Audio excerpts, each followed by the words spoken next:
Harihi Om. Sahana Vavatu. Sahanau Bhunaktu. Sahaviryan Karavavahai. Tejasvinavadhitamastu ma vidvishavahai. Om Shanti Shanti Shanti. Om Jaya Shri Krishna Chaitanya Prabhu Nityananda Shri Advaita Gadadhara Shiva Sari Gaura Bhakta Vrinda. Hare Krishna Krishna Krishna Hare Hare. Hare Rama Rama Rama Hare Hare. Right, so now we have in chapter 2 Kurukshetra.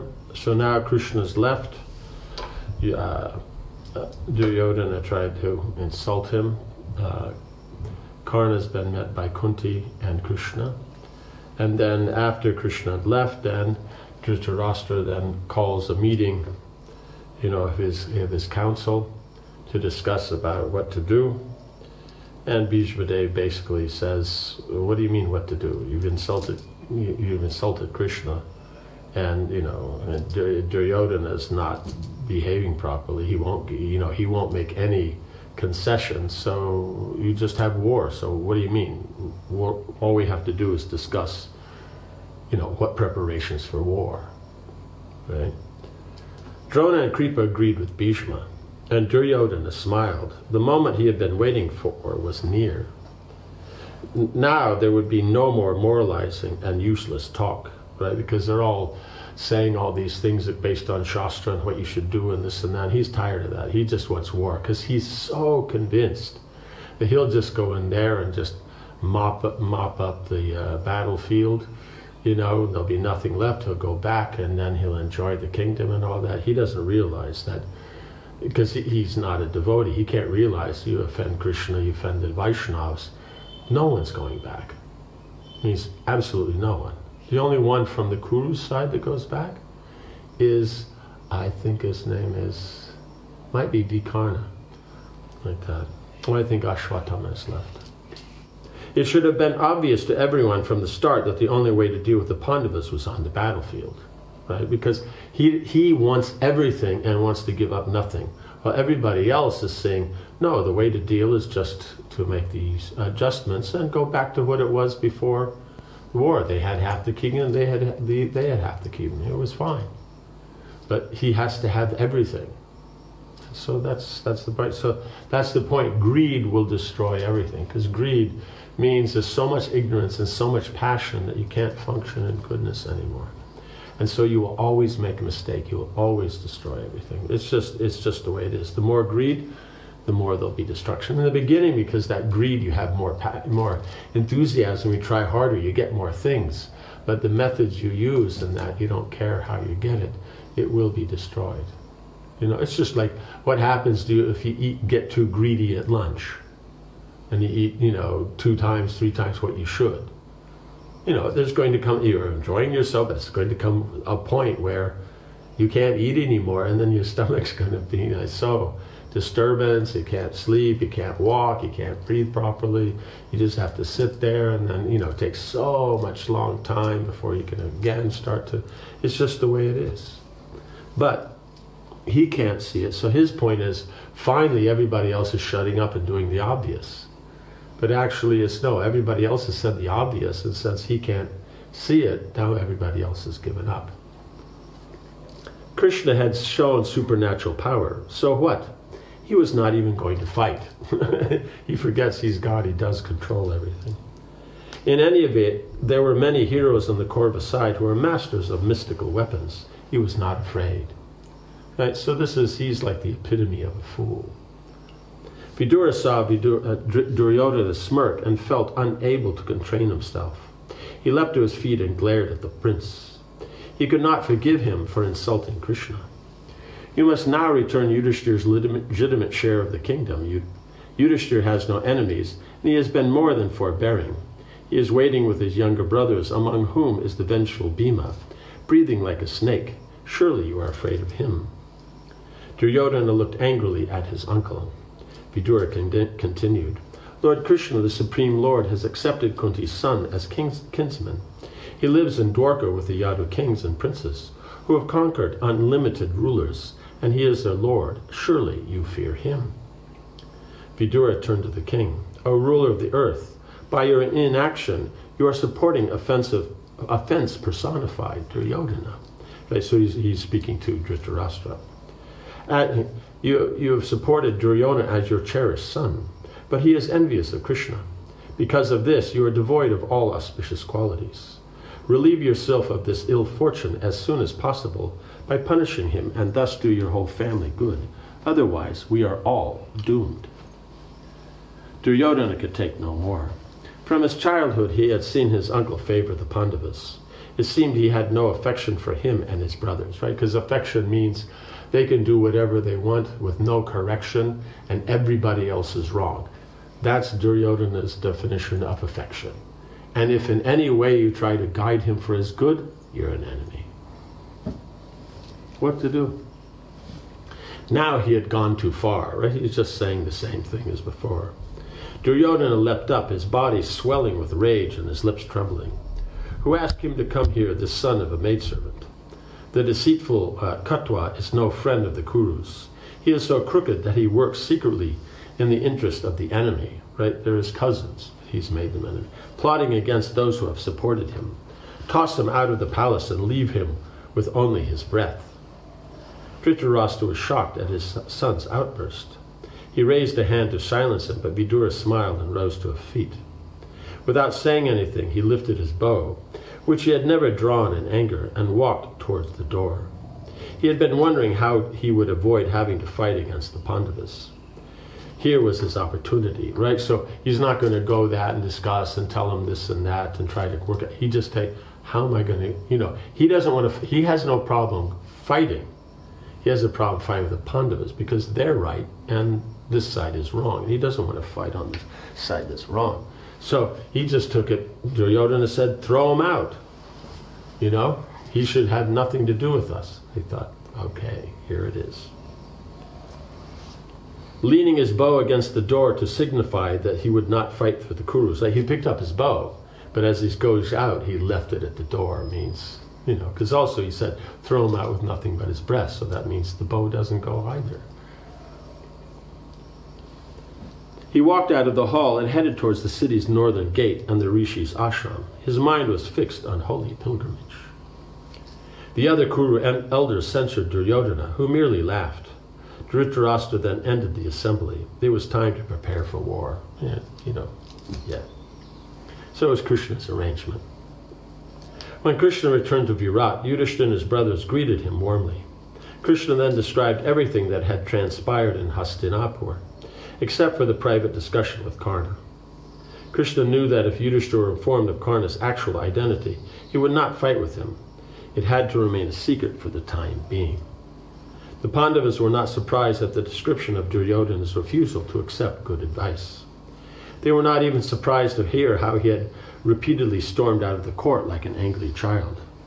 Sitting amid the Pandavas and surrounded by other monarchs, Krishna said, "I employed every means of diplomacy, from conciliation to the creation of disunion. I told them that you would abandon pride and become Dhritarashtra's servants if the Kurus made peace with you.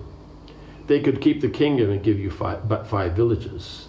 Then, when they still refused, I resorted to threats and displayed my superhuman power. I tried to frighten Duryodhana, but he remained fixed in his foolishness." Right? He's not fixed in his courage, he's fixed in foolishness. Right? Because only a fool disregards the power of an enemy. That's one of the main points in Niti Shastra and also in Dharma Shastra, is that if you have an enemy, you have to admit how powerful he is. Otherwise, if he's powerful, you say, he's not powerful, you will be destroyed. You always have to know your enemy and how powerful they are and respect that. But Duryodhana doesn't respect anybody except himself. And that's it. So he's a fool. So that's the thing. He's thinking he's being courageous and he doesn't fear anyone. He's just a fool. Fools don't respect that which they should. He would not offer you any part of the kingdom. Therefore, there is only the 4th means of diplomacy left. You must punish them. That is all they will understand. You will not regain your kingdom without war. O great heroes, already Duryodhana's forces are making their way to Kurukshetra, for they have selected that place for the battle. The kings will all be massacred. They are all within the pale of death. Yudhishthira was grave. He looked around at his brothers and the assembled kings. O heroes, you have heard Krishna's words. All that is left is to prepare our armies for war. The time has come to select a general to command our forces. We have already made 7 warriors leaders of our divisions. Drupad, Virat, Dristadumna, Shikandi, Satyaki, Chetikana, and Bhima. Which of these should take overall command? Sahadev, what is your opinion? Right. So he has all the leaders of the different. They'll each have their groups and all that. So I think they have 7 Akshauhinis. So he's given 1 Akshauhini to 1 person that they'll lead it. And so then, but someone has to command the whole army so that they're all working together. So you always have to have 1 general, right? Yudhishthira looked at his younger brother. As was the custom, he wanted to hear individual opinions, starting with the youngest and ending with the eldest among them. Sahadev replied, because if you start with the eldest and then you go to the youngest afterwards, and you start with the youngest and see if they have a good opinion and the elders approve of it, you can stop there because then their point has been made. But if they've made their point and then you go to the younger, it's not working as well. Sahadev replied, I think we should select Virat. Family ties bind him to us. He is a ruler endowed with prowess and conversant with virtue. The mighty Matsya king is difficult to vanquish in battle, right? Because remember, before the Kurus could never beat him. So that's why they were thinking now is the chance we can go there. And then, when they're fighting, the Trigartas fight on one side, then they can come on the other. But if he comes with his forces against them, then they've never been able to defeat him. We have long depended upon him and can do so again in the upcoming battle. Yudhishthira turned towards Nakula and said, that one who in maturity, knowledge of scripture, patience, nobility of birth, and respectability is the best of all. Okay, knowledge of scripture, patience, nobility of birth, and respectability is the best of all. He who is ever devoted to truth has learned the science of weapons from Bharadraj, who challenges Drona, and who has performed austerities to bring about his destruction, that monarch who stands surrounded by his sons and grandsons, like a tree with 100 branches, the mighty Drupad should stand at the head of our army. Right, so each one is being glorified, like that, but he's saying that. When it was Arjuna's turn, his voice rang out. He who, by virtue of his austerities and gratification of the Richis, came out of the blazing fire armed with weapons and adorned with golden armor, he who himself resembled a fire, and who then ascended a celestial chariot, and went about roaring like a cloud. He who possessed the strength of lions, and is capable of slaying a lion, because he has the heart, chest, and shoulders of a lion. He who shines like the sun, and is beautiful to behold. He who speaks the truth, and has controlled his senses. He who was born for Drona's death. Dristadumna should lead our forces. No one can pierce him with weapons, and he will be able to withstand Bhishma, whose arrows fall like thunderbolts or like Yamaraj's messengers. I do not see another who can stand before Bhishma except Dristadumna. Therefore, let him be our commander. Right? Because, each is pointing out a special aspect and everything like that. But he's pointing out he's been born for Drona's death, and he's the only one who can stand up against Bhishma, because these are going to be your generals from the other side. Bhima said, we should be led by Sikandi. He was born for Bhishma's destruction, as the Rishis have told us. Because in the beginning, there's a good chance Drona won't fight, because being a Brahmin, he's not technically needs to fight. But Duryodhana will act in such a way, he wants everybody to fight for him, no matter if it's proper or not. So then he'll insult them into fighting for him, right? When he stands ready for battle, displaying his celestial missiles, he resembles the great Parasaram. In my view, the man has not been born who can overcome him when he mounts his chariot, clad in mail and lifting his weapons. Only he will be able to slay Bhishma. Having heard from all his brothers, Yudhishthira said, Keshava alone knows the truth and untruth of all things, and their strength, weakness, and other inherent qualities. He whom Krishna, Lord of the Dasarha race, names will be our commander and no other. Krishna is the root of our victory or defeat. On him depend our lives, kingdom, success, happiness, and misery. My dear brothers, Keshava is the Lord and ordainer of all things. Let him speak, and let us abide by his decision. It is almost night. When he has named our commander, let us rest. In the morning, after worshipping our weapons and the Brahmins, we will march to Kurukshetra. Krishna said, any of the heroes named are capable of leading our army. All of them are competent and can inspire fear even in Indra.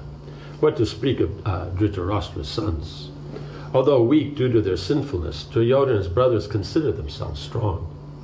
Duryodhana's attitude will soon change when he sees the mood of Arjuna, Bhima, and the twins. When Abhimanyu and Drupad's sons, along with Drupad, Virat, and all the other chiefs come out for battle, Duryodhana and his brothers will repent their folly.